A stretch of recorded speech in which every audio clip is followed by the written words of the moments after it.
நம்மால் முடிந்த உதவிகளை இந்த குழந்தைகளுக்கும் ஏழை மக்களுக்கும் செய்வோம். இந்த பசியால் சிறுவயதில் துடிப்பது கொடுமையிலும் கொடுமை. பத்தும் பறந்திடும் பசி வந்தால் மறந்திடும் இளமையில் கொடுமை இந்த வறுமை. அம்மா அம்மா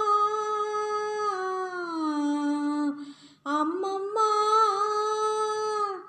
பத்தும் பறந்திடும் பசி வந்தால் மறந்திடும் இளமையில் கொடுமை இந்த வறுமை. அம்மா என்றும் இதுதான் நீதி என்றால் இறைவன் வேண்டுமா?